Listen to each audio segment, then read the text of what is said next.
السلام علیکم بچوں، آج ہم لوگ سبق نمبر 8 یعنی چیپٹر 8 پڑھنے جا رہے ہیں۔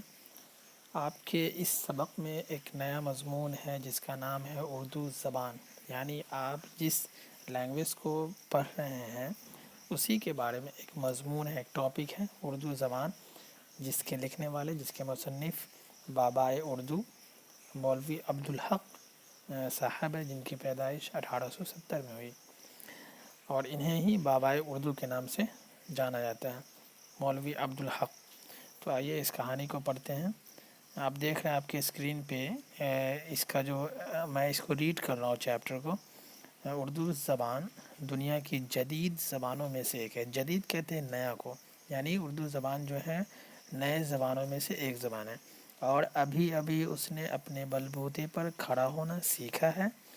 زبان نہ کسی کی ایجاد ہوتی ہے اور نہ کوئی اسے ایجاد کر سکتا ہے، یعنی بھاشا ایک ایسی چیز ہے جو کسی کی ایجاد کی ہوئی نہیں ہوتی اور نہ کوئی اسے ایجاد کر سکتا ہے، بلکہ وہ خود بخود ہو جاتی ہے۔ جس اصول پر بیج سے کونپل پھلتی ہے، پتے نکلتے ہیں، شاخیں پھلتے پھولتے ہیں، اسی طرح زبان بھی نکل جاتے ہیں۔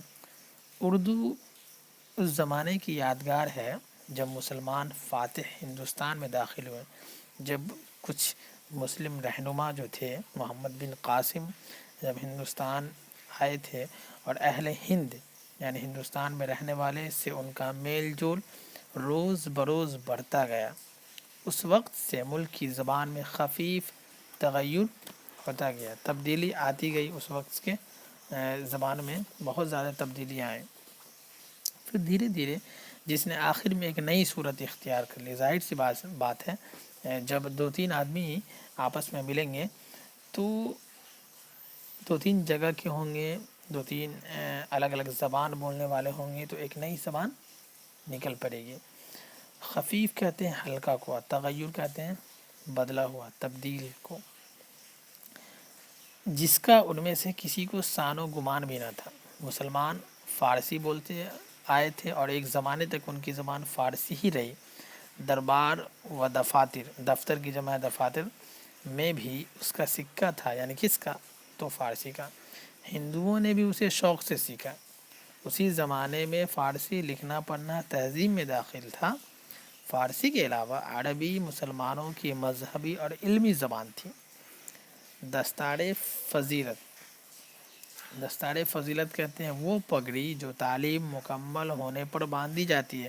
جیسے آپ مدرسے میں سنتے ہوں گے کہ آج جلسہ ہے، تو اس میں بچوں کو دستار باندھی جاتی ہے، یعنی جب وہ فضیلت کی تعلیم یا حافظ کی تعلیم، حفظ کی تعلیم مکمل کر لیتے ہیں تو انہیں دستار باندھا جاتا ہے۔ ایک امامہ ہوتا ہے، سمجھیے سر پہ ایک پگڑی ہوتا ہے، اسی کو دستار کہتے ہیں۔ ایک رسپیکٹو پرسن ہو جاتا ہے اس دن سے وہ۔ دستار فضیلت کا ملنا بغیر تحصیل زبان عربی ناممکن تھا، یعنی تحصیل کہتے ہیں حاصل کو۔ مسلمانوں کے علوم و فنون کا خزانہ اسی زبان میں مدفون ہے۔ علوم، علم کی جمع ہے علوم، فن کی جمع فنون۔ ادھر ملک میں جو زبان یعنی قدیم ہندی یا پراکرت رائج تھی، اسے بھی مسلمانوں نے سیکھا۔ عوام وہی زبان بولتے تھے، چنانچہ اس مخلوط زبان میں بڑے بڑے شاعر ہوئے، بہت بڑے بڑے لوگ شاعر بنے۔ راستے ایک نئی قوم ہندوستان پر مسلط ہوئی جو ہندو مسلمانوں سے بالکل غیر تھی۔ اس قوم نے ان کی انگلی پکڑی، اس نے انگلی پکڑتے ان کا پہنچا پکڑا اور دربار سرکار میں اس کی رسائی ہو گئی۔ جب اس کی رسائی ہو گئی اور رفتہ رفتہ دفاتر سے فارسی کو نکال باہر کیا اور خود اس کی کرسی پر جلوہ گر ہو گئی، یعنی خود بیٹھ گئے، آخر ہندوستان کی قدیم راجدھانی، اس کی جنم بھوم اور دو آبہ اس کا وطن ہوگا۔ دو آبہ یعنی دو جگہوں کا جہاں پہ ملن ہوتا ہے، دو چیزوں کو دو آب کہتے ہیں۔ اب دور دور تک پھیل چکی اور ہندوستان کے اس سرے سے اس سرے تک چلے جائیے، ہر جگہ بولی اور سمجھی جاتی ہے، بلکہ ہندوستان کے باہر تک جا پہنچی، یعنی اردو ایک ایسی زبان ہے جو ہندوستان ہی میں نہیں بلکہ ہندوستان کے باہر تک جا پہنچی ہے۔ اب سب سے بڑی چرہی بات یہ ہے کہ اردو 3 مختلف جلیل القدر قوموں کی یعنی ہندو، مسلمان اور انگریزوں کی چہیتی زبان ہے۔ آپ سنتے ہیں جب پرانے جو شاشک ہوا کرتے تھے اور جو گورنر برٹش گورنر اپوائنٹ کرتے تھے تو ان لوگوں کو اردو سکھائی جاتی تھی، کیونکہ اس وقت کی جو زبانیں ہوا کرتی تھی وہ سنسکرت یا اردو ہوا کرتی تھی میڈیول پیریڈ کی، اور ان تینوں کی متفقہ کوششوں کی عظیم الشان یادگار ہے۔ تینوں نے اسے سیکھا، پڑھا، لکھا، تینوں نے اس کی ترقی میں مقدور بھر کوشش کی، اور اب تینوں کی بدولت اس رتبے کو پہنچی کہ دنیا کی جدید زبانوں میں شمار کیے جانے کے قابل ہے۔ لیکن آج ہمارے لیے غم کی بات ہے کہ آج ایسے اردو ڈپارٹمنٹ ہے جو خالی پڑے ہیں، جہاں پڑھنے والے طالب علم نہیں مل رہے ہیں۔ اردو پڑھنے والے لوگ خود اردو کو پیچھے کر دیے ہیں، انہوں نے اردو کو پڑھنا ہی چھوڑ دیا، انہوں نے انگلش کو اپنا سبجیکٹ بنا لیا، انہوں نے دوسرے مضمون کو پڑھنا شروع کیا اور اردو کو بھلا دیا۔ اپنی تہذیب اور ثقافت کو بچانے کے لیے آپ کی مادری زبان ہی کام آئے گی، نہ کہ دوسری زبان۔ قوم کی ترقی اس کے مادری زبان میں ہے، اتنا ہمیشہ یاد رکھو گے۔ میں یہ نہیں کہتا کہ دوسرا زبان نہیں سیکھنا چاہیے، لیکن اردو زبان کو بھی زندہ رکھنا چاہیے ہمیشہ۔ اردو نژاد ہے، کہتے ہیں کہ اردو نژاد ہے اور قدیم ہندی یا پراکرت کی آخری اور سب سے شائستہ صورت ہے۔ برج بھاشا اور فارسی کے میل سے بنی ہے۔ اس میں جو سنسکرت اور پراکرت کے الفاظ ہیں، یعنی اردو میں جو سنسکرت اور پراکرت کے الفاظ ہیں وہ زمانہ دراز کے استعمال اور زبانوں پر چڑھ جانے سے ایسے ڈھل گئے ہیں کہ اصل الفاظ میں جو بھداپن اور کرختگی اور تلفظ، کرختگی کہتے ہیں کڑاپن کو، اور لہجے کی دقت تھی بالکل جاتی رہی اور چھٹ چھٹا کر پاک صاف سیدھے سادے رہ گئے، جس سے زبان میں لوچ، گلاوٹ اور صفائی پیدا ہو گئی۔ اردو کے ہندی نژاد ہونے میں کچھ شبہ نہیں، کیونکہ بیرونی زبانوں کا اثر صرف اسما و صفات میں ہوا، اسم کی جمع اسما ہے، ورنہ زبان کی بنیاد ہندی پر ہے۔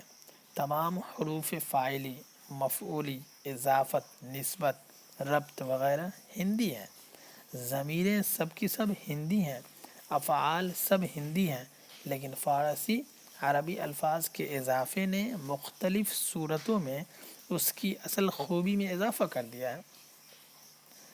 کل ملا کر کے بات یہ ہوئی کہ غرض یہ زبان مختلف حیثیتوں سے ایسی قبول صورت ہو گئی کہ اس کی ترقی میں شبہ نہیں ہو سکتا، کوئی شک نہیں ہو سکتا۔ اس کی صفائی، فصاحت اور صلاحیت اور ہندی، فارسی، عربی اور انگریزی کے مختلف مفید اثرات، اثر کی جمع ہے اثرات، اس امر کا یقین دلاتے ہیں، امر کہتے ہیں کام کو، کہ یہ دنیا کی ہونہار زبانوں میں سے ایک ہے اور ایشیا میں ایک روز اس کا ستارہ چمکے گا۔ تو اب دیکھ سکتے ہیں کہ بابائے اردو کے بارے میں کچھ لکھا ہوا ہے۔ بابائے اردو مولوی عبدالحق 1870 میں پیدا ہوئے، علی گڑھ سے گریجویشن کیا، جہاں انہوں نے سر سید احمد خان، شبلی نعمانی، الطاف حسین حالی سے ملنے کا موقع ملا۔ تعلیم مکمل کرنے کے بعد حیدرآباد چلے گئے۔ یہ اس طرح سے آپ اس کو پڑھ سکتے ہیں یا اپنی کاپی میں نوٹ کر سکتے ہیں۔ کل ملا کر کے اس سبق کو پڑھنے کے بعد یہ سمجھ میں آئی کہ اردو ایک ایسی زبان ہے جو ہندوستانی زبان ہے، نہ کہ یہ دوسرے جگہ اس کی پیدائش ہوئی۔ جب مسلم رہنما جب یہاں آئے، یہاں لوگوں سے میل جول اور آپس میں بات چیت اور لین دین شروع ہوا تو ایک نئی زبان ابھر کر سامنے آئی۔ بعد میں پھر بہت سارے اس کے مراحل ہیں، بہت مراحل گزرنے کے بعد دھیرے دھیرے یہ ایک زبان بن گئی۔ پہلے اسی کو یہ پراکرت کی قسموں میں سے ہے، برج بھاشا سے نکلا ہے۔ اسی کو آپ اردو کا معنی ہی لشکر ہوتا ہے۔